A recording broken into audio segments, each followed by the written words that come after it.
เวียดนามประกาศแผนปฏิรูปการศึกษาลดเวลาการเรียนระดับปริญญาตรีจาก 4 ปีเหลือ 3 ปี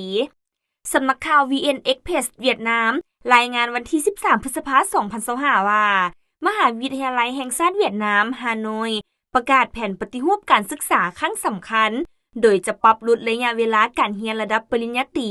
จาก 4 ปีให้เหลือเพียง 3 ปี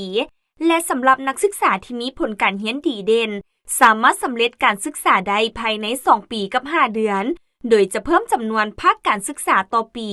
นำใช้ AI เข้าในการศึกษาและปรับปรุงวิธีทางการเรียนรู้ของนักศึกษา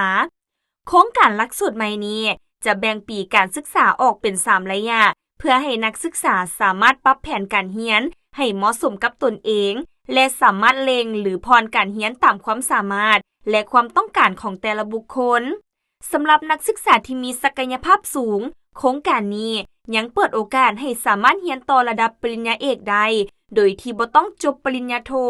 ซึ่งถือได้ว่าเป็นแนวทางในการพัฒนา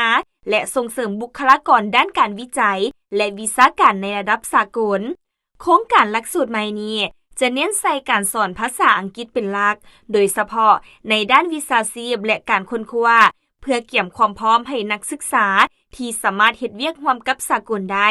นอกนั้นยังจะนำเอาเทคโนโลยีดิจิตอลและปัญญาประดิษฐ์ AI เข้าในการสอนเพื่อสร้างทักษะดิจิตอลที่จำเป็นในยุคปัจจุบัน